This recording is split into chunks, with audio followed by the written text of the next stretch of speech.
제가 읽겠습니다. 바울을 데리고 영내로 들어가려 할 그때에 바울이 천부장에게 이르되 내가 당신에게 말할 수 있느냐? 이르되 내가 헬라 말을 아느냐? 그러면 내가 이전에 소요를 일으켜 자기 4,000명을 거느리고 광야로 가던 애굽인이 아니냐? 바울이 이르되 나는 유대인이라. 소읍이 아닌 길리기아 다소시의 시민이니 청컨대 백성에게 말하기를 허락하라 하니 천부장이 허락하거늘 바울이 청대 위에 서서 백성에게 손짓하여 매우 조용히 한 후에 히브리 말로 말하니라. 부형들아, 내가 지금 여러분 앞에서 변명하는 말을 들으라. 아멘. 성도 여러분, 이번 산불로 말미암아 너무나도 많은 분들이 감당하기 어려운 고통을 당했습니다. 우리가 이분들을 위해서 기도하고 또 도울 수 있도록 마음을 모아야 되겠습니까? 우리는 지금까지 살펴본 대로 사도 바울이 예루살렘을 향하여 올라가는 그런 이야기를 살펴봤는데, 이제 사도 바울은 마침내 예루살렘에 도착을 했습니다. 하지만 많은 사람들이 걱정했는 대로 과연 바울은 유대인에 의하여 잡히게 되고 죽음 직전까지 폭력에 노출되는 그런 상황이 이었었습니다. 하지만 사도는 하나님의 은혜로 죽음 직전에서 건져냄을 받게 되고 당당하게 복음을 전가하는 장면을 우리가 읽었습니다. 여러분, 사도행전 21장 17절을 보면 바울은 예루살렘에 활동하던 사도들을 만나게 되는데 그 만남의 장면이 굉장히 아름답습니다. 형제들이 기꺼이 영접했다라고 이렇게 이야기를 하고 있습니다. 여러분, 바울은 환영을 받았습니다. 당연하다고 생각될지 모르지만 이 만남은 기독교 신앙이 얼마나 탁월한가를 우리에게 보여주는 것입니다. 바울이 예루살렘으로 올라가는 것도 쉬운 결정이 아니었지만 예루살렘에서는 바울이 온다는 소식을 듣고 있었습니다. 근데 바울이 그냥 오는 게 아니라 바울의 예루살렘 방문은 많은 사람이 걱정을 할 수밖에 없는, 왜냐하면 유대인들이 누구를 싫어합니까? 사도 바울을 매우 싫어한다는 겁니다. 그런데 종교 1번지라고 할 수 있는 이 예루살렘에 유대인들이 그토록 싫어하는 사도 바울이 이제 예루살렘에 오게 되고, 또 이 사도 바울이 예루살렘에 오면 어디를 방문하게 됩니까? 성전에 들어가게 되는 이런 일이 있게 될 텐데 유대인들이 이것을 주시하고 있었던 것입니다. 그래서 어쩌면 이 사도 바울의 예루살렘 방문은 유대인 전도의 문을 완전히 닫게 되는 그런 선교의 대경색이 일어날 수도 있고, 또 상황에 따라서는 예루살렘 교회도 바울 때문에 극단적인 고난에 직면할 수 있는 매우 위중한 그런 상황이었습니다. 바울의 예루살렘 결행은 상황에 따라서 앞으로 복음 전도에 큰 분기점이 될 수 있는 그런 사건이었습니다. 그런데 오늘 우리가 읽게 되면 예루살렘 교회는 매우 신중하고 성숙된 모습을 보여주고 있습니다. 그래서 바울이 예루살렘 공동체에 찾아가서 사도들에게 이제 1차 전도 여행, 2차 전도 여행의 모든 놀라운 하나님의 일을 이야기합니다. 여러분, 사도 바울은 예루살렘 교회에서 파송받았습니까? 안디옥 교회에서 파송받았습니까? 안디옥 교회에서 파송을 받았죠. 그렇기 때문에 예루살렘 교회에 와서 바울의 1차, 2차 전도 여행에 대하여 소개할 수 있는 기회가 없었던 거죠. 이제 바울이 가는 곳마다 복음이 되는 거 되고 많은 이방인들이 예수 그리스도의 복음으로 돌아오고 이방인들에게도 성령이 임했다고 하는 놀라운 사실을 이야기를 해주게 되어집니다. 자, 그랬을 때 예루살렘 공동체의 모습은 어땠습니까? 바울의 말을 듣고 하나님께 영광을 돌렸다는 겁니다. 여러분, 어쩌면 당연한 얘기지만 우리는 이들에게서 어떤 일종의 경쟁이나 질투, 시기와 같은 모습을 발견할 수 없었습니다. 네가 뭔데 그렇게 우리 허락도 안 받고 복음을 전했느냐 라든가, 그게 진짜냐 라든가, 이런 이야기를 하지 않습니다. 순전한 마음으로 바울의 사역을 듣고 순전한 마음으로 하나님께 영광을 돌렸다는 겁니다. 여러분, 어떻습니까? 요즘 우리가 살아가는 시대를 보면 우리가 올바르게 해놓고도 좋은 소리 듣기 어려운 시대입니다. 그렇죠? 내가 좋은 일을 했는데 모든 사람이 박수를 쳐주고 하나님께 영광 돌리는 게 아니라, 여러분, 우리가 심지어 하나님을 위해서, 복음을 위해서 선한 일을 했는데 돌아오는 반응이 매우 냉담하거나 시기와 질투, 경쟁과 같은 그런 모습들을 얼마든지 볼 수 있는 겁니다. 여러분, 오늘 바울과 또 사도들과의 만남은 첫 만남입니다. 어쩌면 사람들은 사도 바울에 대해서 선입견을 가지고 있을 수 있었고, 저 사람은 우리 교회 집사님을 죽인 사람이다, 그렇죠? 예루살렘 교회 입장에서는 스데반이 사도 바울이 누구를 죽였습니까? 스데반 집사를 돌로 죽였거든요. 그러니 저 사람이 변화되었다고 하는데 정말 변화된 게 맞을까? 아마 온갖 선입견들도 있었을 것입니다. 그런데 예루살렘 교회는 하나님의 마음으로 바울의 이야기를 들었고 하나님께 영광을 돌렸다는 겁니다. 뿐만 아니라 이들은 그냥 기다린 게 아니라 바울을 위해서 기도하면서 많은 준비를 했다는 것을 알 수 있습니다. 왜냐하면 바울로 인하여 복음이 가로막히는 것이 아니라 바울이 마음껏 복음을 전할 수 있도록 복음의 걸림돌이나 방해가 되는 요소들을 사전에 제거하는 성숙된 모습을 보게 됩니다. 그래서 유대인의 결례를 바울로 행하게 하는데, 예루살렘 교회에서는 바울에 대한 좋지 않은 소문이 너무 많았습니다. 대표적인 것이 바울이 율법을 무시한다 하더라. 여러분, 율법을 무시한다 그러면 유대인들이 기분이 좋은 겁니까, 나쁜 겁니까? 기분이 별로 안 좋겠죠. 어떻게 감히 유대인을 무시하냐, 율법을, 저 바울은 유대인이면서 왜 율법을 저렇게 싫어하고 예수만 전하느냐, 이런 생각이 있었던 거죠. 이것은 유대인들에게 복음을 전하는 일에 가장 큰 걸림돌이자 자극적 요소였습니다. 이러한 바울에 대한 선입견은 바울의 안위가 위협을 받은 뿐만 아니라 장차 유대인에게는 복음을 전할 수 있는 문이 완전히 닫힐 수 있는 결정적인 그리고 민감한 사안이었습니다. 여기에 대해서 예루살렘 교회는 바울이 올라오기 전에 미리 준비를 했습니다. 그래서 바울도 유대인들을 존중하고 있다. 할렐루야. 여러분, 이게 참 중요한 얘기입니다. 사람들이 우리가 전도할 때 왜 우리 전도를 거부합니까? 여러분, 왜 그렇습니까? 그리스도인들이 너무 일방적으로 복음을 전하기 때문입니다. 여러분, 우리는 복음을 전할 때 믿지 않는 자들의 눈높이에서 그들이 가진 생각을 틀렸습니다, 잘못됐습니다, 성경에 그렇게 말하지 않습니다, 이래버리면요, 마음의 문을 닫아버립니다. 그게 사실일지라도 그들이 가지고 있는 생각에 대하여 우리도 충분히 어떻게 됩니까? 존중하는 마음을 가져야 하는 겁니다. 만일 여러분, 바울이 이미 소문이 나 있는 것처럼 바울은 유대인들을 무시한다, 유대인들의 율법은 쓰레기다, 이렇게 생각하면 누가 유대인 중에 예수를 믿고 마음의 문을 열려고 하겠습니까? 그래서 이런 것들을 종식시켜야 했습니다. 그래서 바울이 결코 유대인들이 중요시 여기는 할례라든가 결례에 관하여 그렇지 않다는 것을 사전에 보여주려고 선제적으로 이런 행동을 하게 되었습니다. 그래서 바울도 겸손히 예루살렘 공동체의 의견을 받아들여서 행동을 함께 하게 되어지는데 21장 26절 볼까요? 바울이 이 사람을 데리고 이튿날 그들과 함께 결례를 행하고 성전에 들어가서 각 사람을 위하여 제사 드릴 때까지 결례 기간이 만기된 것을 신고하니라. 아멘. 이게 뭔 말이냐면요, 이런 겁니다. 유대인이 이방인 지역에 출장을 갔습니다. 그러면 이방인 지역에 출장을 가서 이방인들과 어떻게 되죠? 접촉하게 됩니다. 밥도 같이 먹고 이야기도 같이 하게 됩니다. 그러면 유대인들은 어떻게 생각합니까? 불결하다고 생각하는 거예요. 저 사람이 출장 가서 이방인들하고 밥도 먹고 일도 하고 이방인들과 함께 같이 배를 타고 이렇게 왔단 말입니다. 그런데 저 사람이 그냥 성전에 들어가면 성전을 모독하는 거예요. 성전을 더럽히는 거예요. 그러면 어떻게 됩니까? 깨끗하게 한 다음에 들어가야 한다는 거죠. 그 깨끗하게 하는 기간이 있습니다. 일주일입니다.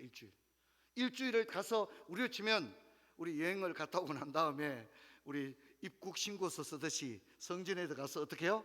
사실 저는 저 유럽을 여행했다가 배를 타고 이번에 예루살렘에 도착했는데 제가 신고합니다. 그리고 제가 일주일 동안 내 자신을 정결케 하는 결례를 행하겠습니다. 그리고 돈도 내야 됩니다. 그냥 매립이 안 됩니다. 돈도 내고, 그리고 이 결례 기간 동안 이 사람은 뭐 하는 거죠? 기도로 자신을 정결하게 한 다음에 거룩한 여호와의 성전에 들어가는 거예요.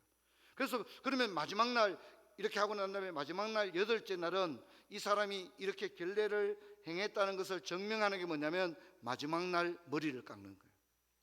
마지막 날 머리를 깎는 거예요. 그렇게 하고 이 사람이 성전에 들어오면 사람들이 어떻게 합니까?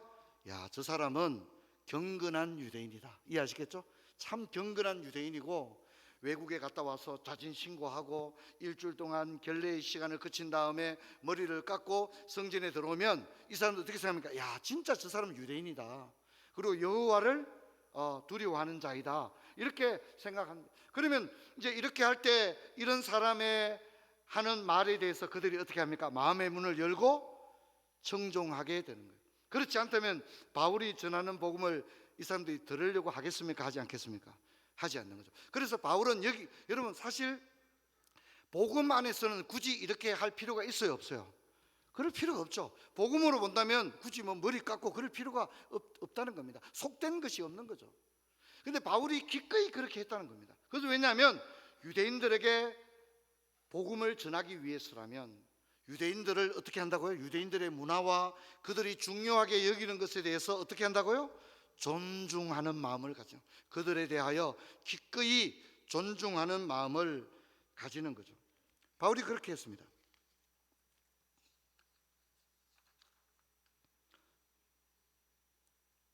여러분, 바울은 항상 그런 태도를 가졌습니다. 유대인들에 대하여 존중하는 태도를 가지고 있었습니다.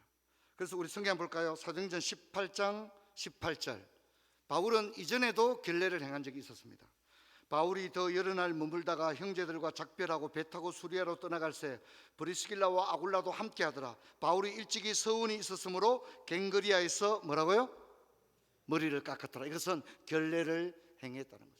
그렇게 함으로써 유대인들에게 복음을 전하기 위하여 유대인들에게 불필요한 반감을 주지 않기 위하여 유대인들의 문화를, 사실 거기에 복음의 핵심이 있는 건 아니었지만 기꺼이 그렇게 했다는 것입니다. 제가 방글라데시나 네팔에 선교지에 가면 선교사님들이 이제 그 현지 교회나 현지 성도님들을 방문하게 되면 숟가락으로 밥을 먹을 수가 없잖아요. 그렇죠? 어떻게 해요? 손으로 먹어야 되니까 그럼 그걸 존중해야 되는 겁니다. 그들의 문화 미개하다고 말하면 안 됩니다. 그들은 손으로 먹는 게 당연하고, 그러면 저도 같이 어떻게 해요? 손으로 먹어야 됩니다. 빨리 한국에 갈 날을 기다리면서 빨리 그냥 어쩔 수 없이 손으로 먹어야. 그럼 그렇게 할 때 그분들이 어떻게 생각합니까? 우리 문화를 어떻게 해요? 존중한다 이렇게 생각하고 기꺼이 맞아주는, 바울이 늘 그랬다는 것입니다. 여러분, 이런 바울의 태도는 서신에도 나타나는데 성경 한번 볼까요? 고린도전서 9장 20절 같이 읽습니다.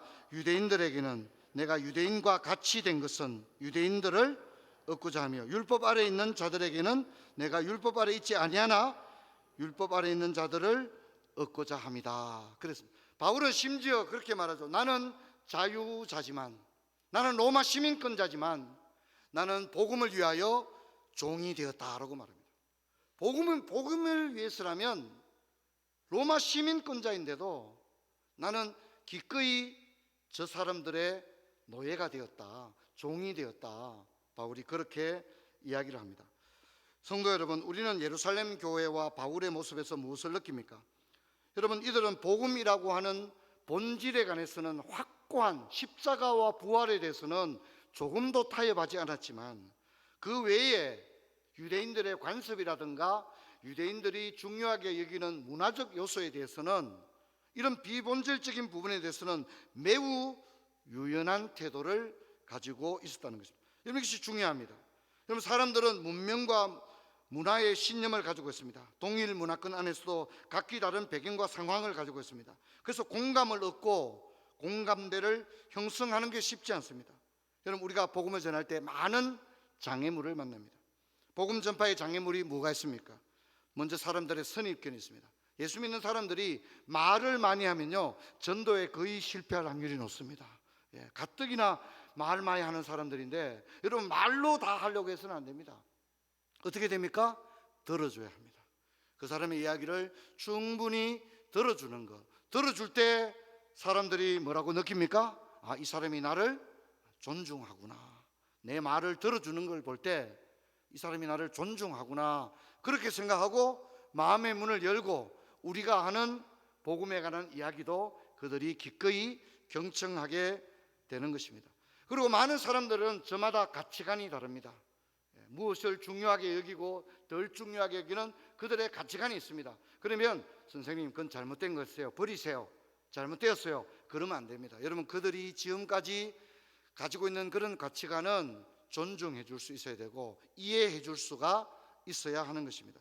여러분, 저는 이제 우리 아파트에 테니스 이제 동호회 치러 가면 이제 동호회 테니스 치는 분들이 다 제가 목사인 줄 다 알거든요. 그러면 이제 텔레비에 한번 기독교에 대해서 안 좋은 게 나왔다 그러면 저는 그날 이제 막 인터뷰에 계속 답변을 해야 됩니다. 그러면 또 옆에 있는 분이 아니다, 저 목사는 그런 교회가 아니다, 그 텔레비에 나오는 교회하고 다른 목사님이다, 막 그래 하고, 또 어떤 분들은 평소에 굉장히 궁금했던 것도 다 묻습니다. 헌금은 목사님이 몇 % 가져가시나요? 진짜 그렇게 물어보는 분도 계시고, 또 어떤 분은 교회를 안 다니시는 분인데 한 10년 이상 계속 테니스를 치니까 다 이제 와서 얘기하는 거예요. 목사님, 사실은 우리 딸이 이번에 시험을 치는데 목사님 참고로 이름은 뭐입니다, 이렇게 얘기를 하는 거예요. 기도해달라는 얘기죠. 참고로 이름은 뭐입니다, 이렇게 얘기를 하는 거예요. 그러면 이제 그렇습니다, 제가 잊지 않고 꼭 기도하겠습니다. 그리고 또 어떤 분은 이제 사돈을 맺게 되었는데 사돈이 장로인데 교회에서 어느 정도 급이 됩니까? 이렇게 저한테 물어보면 저 교회에서 굉장히 존경을 받는 그런 분입니다, 이렇게 얘기하고 그렇게 합니다. 제가 이래 보면 사람들이 교회에 대해서 궁금한 것도 많습니다.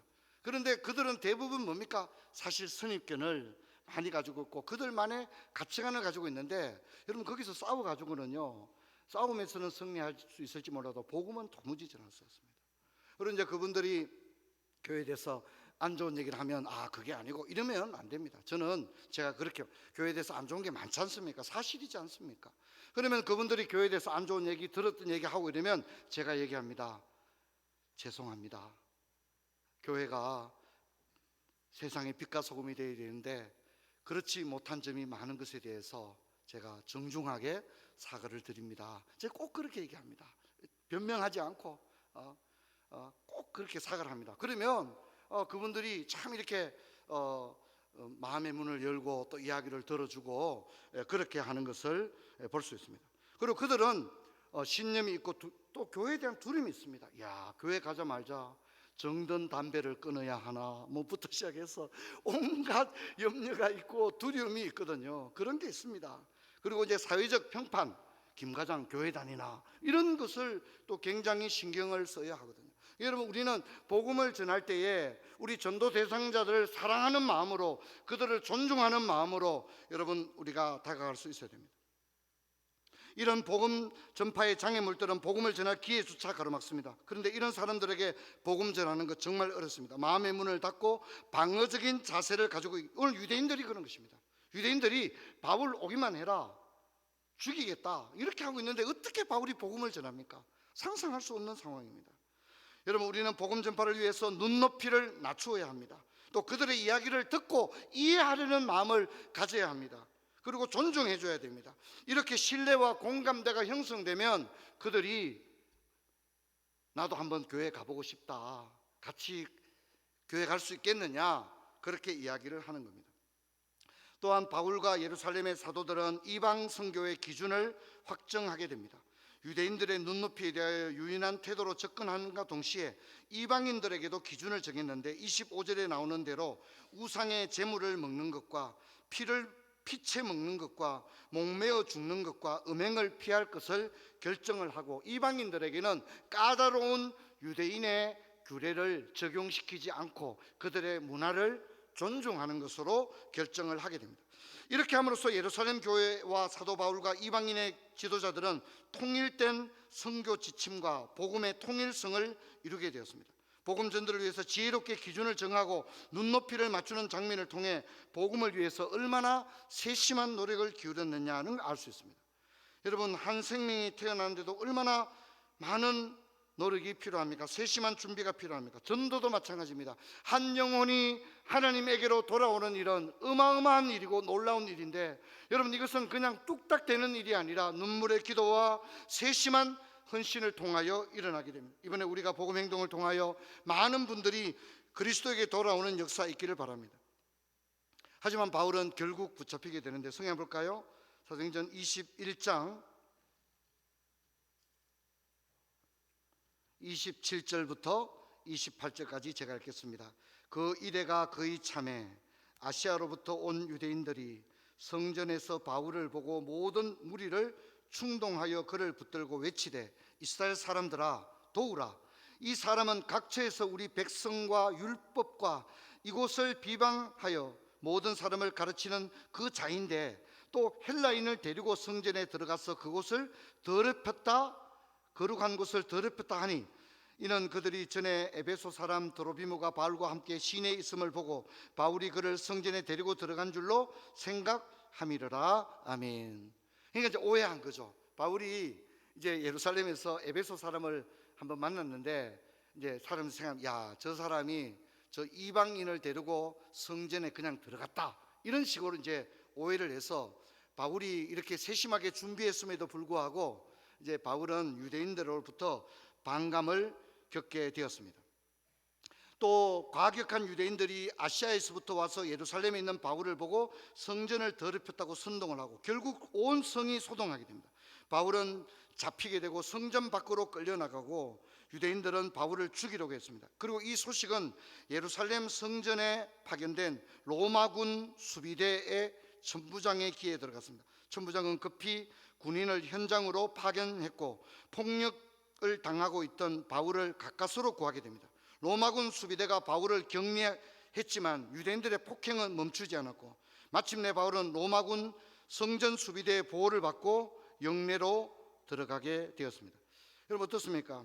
바울은 예루살렘에 올라가면 고난이 있다는 얘기를 듣고 기도로 준비했지만, 예루살렘에서의 바울의 이 당한 고난은 상상을 훨씬 뛰어넘는 그런 폭행을 당했습니다.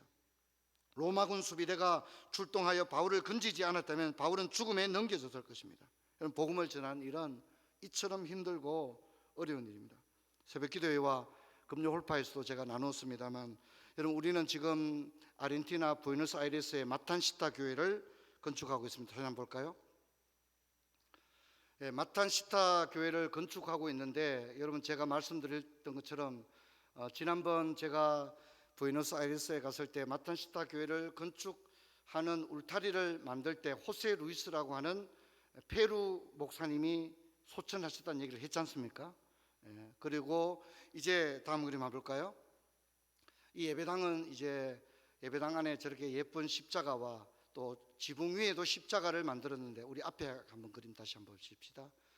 사진에 나오는 분이 기제라모라고 하는 분인데, 저분이 이제 호세 루이스가 죽고 난 다음에 저분이 선교사님과 함께 예배당 건축을 계속해 왔고, 예배당이 이제 거의 완성이 되어 가며 지붕을 올리고 십자가를 달 때 너무 행복해하고, 진짜 이 예배당을 다 지으면 진짜 하나님이 기뻐하시겠다라고 말했는데, 지난주에 이 기제라모가 심장마비로 소천하게 되었습니다. 제가 이 얘기를 듣고 우리 성도님들에게 바로 소식을 전할 수 없을 정도로 저도 충격이었습니다. 예배당을 짓는 일에 아직 완공이 덜 됐는데 두 사람의 생명이 이 성전을 짓는 중에 생명을 잃게 되었습니다.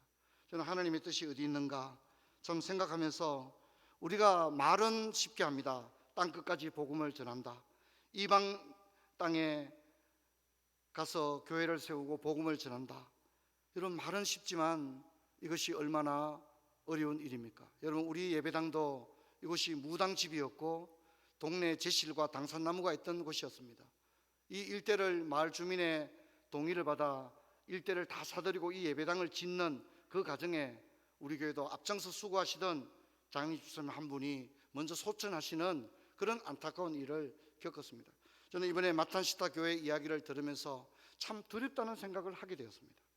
여러분, 우리는 모든 이 하나님의 일이라고 하는 것은 얼마나 두려운 일인가 생각을 하게 됩니다. 여러분, 복음이 전거되는 일에 십자가를 지는 일이 얼마나 어렵습니까? 나를 따르거든 십자가를 지고 나를 따르라고 했는데, 여러분, 사명을 감당한다는 일이 얼마나 두려운 일입니까? 황경수 목사님이 기도해 줄 것을 간절히 부탁했습니다. 마탄시타 지역에 예배당이 전혀 없습니다. 예배당이 한 곳도 없습니다. 마탄시타에 세워지는 최초의 예배당입니다.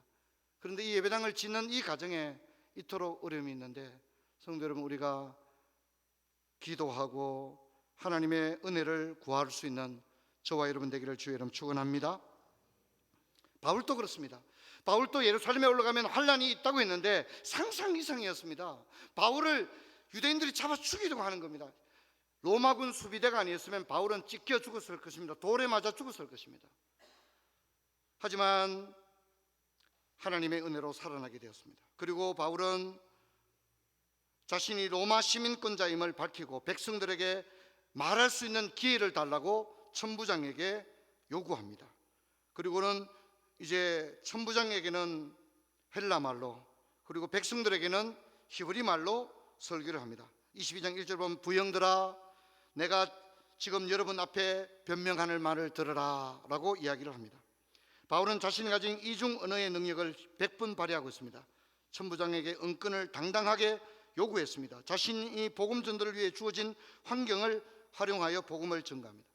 이때 이중 언어를 자유롭게 쓸 수 있는 것, 헬라어, 히브리어를 쓸 수 있는 것이 바울의 복음 전도에는 너무나도 유익했다는 겁니다. 여러분, 우리는 남이 가지지 않은 것을 하나님이 내게 주신 것이 있는데, 여러분, 그것을 내가 돈벌이에만 사용하고 내가 승진하는 데만 사용하지 말고 하나님이 내게 특별히 주신 그 환경적인 요인을 여러분 하나님의 영광을 위해서 사용할 수 있기를 주의 이름으로 축원합니다. 바울은 귀중한 전도의 기회를 얻게 되었습니다. 그야말로 드라마틱한 상황이 펼쳐졌습니다. 회중은 바울을 죽이려던 자들이었습니다. 돌로 죽이려던 자들 앞에 하나님께서 극적으로 그들에게 말씀을 전할 수 있게 해주었고, 바울은 회중의 손에 죽을 뻔했던 전도자였습니다. 사실상 회중은 폭도들이었고 강분하여 바울을 죽이려던 자들이었지만, 천부장의 지시에 의하여 이유도 묻지 않고 죽이려던 바울의 설교를 듣게 되었습니다. 실로 놀라운 하나님의 역사였습니다. 여러분, 바울의 복음 설교는 회심 간정으로 이루어졌습니다. 하지만 그의 간정은 회중의 폭동으로 설교가 중단되게 되었습니다. 바울은 어려운 얘기 하지 않았습니다. 교리 얘기, 레위기, 신명기 얘기하지 않고 자신의 인생 이야기를 들려주었습니다. 복잡한 율법과 복음에 관계된 딱딱한 교리 논쟁이 아닌 한 유대인이 어떻게 예수를 믿게 되었느냐의 이야기를 그는 담담하게 들려주었습니다. 그의 이야기는 이렇습니다. 과거에 나는 스데반을 죽인 폭행자였습니다. 지금 여러분들이 나를 죽이려는 것처럼 말입니다. 하지만 나는 부활의 예수님을 만났습니다. 그래서 저는 이제 폭행자에서 이방인의 사도로 내 인생이 바뀌었습니다 라고 이야기를 했습니다. 바울의 간증은 한마디로 나는 과거에 예수님을 몰랐고 그분의 존재도 부정했습니다. 뿐만 아니라 여러분처럼 폭행으로 스데반을 죽인 폭행자였습니다. 하지만 저는 부활하신 예수님을 극적으로 만나게 되었고 제 인생은 폭행자에서 전도자로 바뀌었습니다.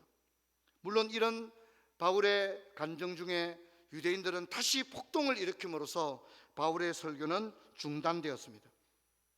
성도 여러분, 우리가 나는 복음 전하지 못해, 그렇지 않습니다. 여러분, 내가 만난 예수님을 여러분의 언어로 설명하는 것, 여러분 그것이 가장 강력한 복음 전파의 도구가 될 줄로 믿습니다. 꾸밀 필요도 없습니다. 여러분의 언어, 여러분이 만났던 예수님, 여러분이 어떻게 해서 예수님을 만나게 되었고 예수님을 만나고 난 다음에 내 인생이 어떻게 바뀌었느냐를 여러분 우리 전도 대상자들에게 이야기하면 됩니다. 내가 살아온 인생 이야기, 힘들었을 때 주님이 나를 만나주신 이야기, 내가 하나님을 믿고 일어난 내 인생의 변화, 또 예수님의 그 사랑을 우리 자신의 언어로 들려주는 것이 가장 강력한 복음입니다. 주님은 그 복음을 여러분이 이웃에게 전하기를 원하시는 줄로 믿습니다.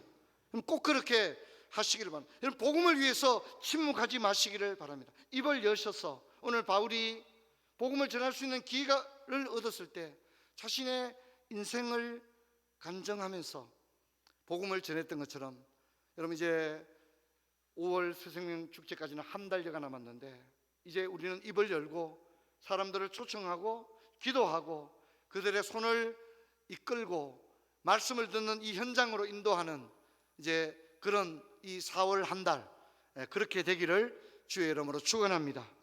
자리에서 일어나겠습니다. 하나님 아버지, 은혜와 사랑을 감사합니다. 사도 바울은 예루살렘에 올라갔지만 폭행을 당하게 되었고 죽음 직전까지 갔지만 극적으로 자신을 죽이려고 했던 유대인들에게 복음을 전할 기회를 얻게 되었습니다. 바울은 자신이 살아온 인생의 이야기를 담담하게 들려주면서 복음을 전했습니다. 아버지 하나님, 우리도 주님을 알지 못하는 많은 사람들, 선입견을 가지고 마음의 문을 닫아버린 이웃들과 동료들에게 오늘 사도 바울처럼 입을 열어 복음을 담담히 전할 수 있는 그런 저희들 되게 하여 주옵소서. 주 예수 그리스도 이름으로 기도하옵나이다. 아멘.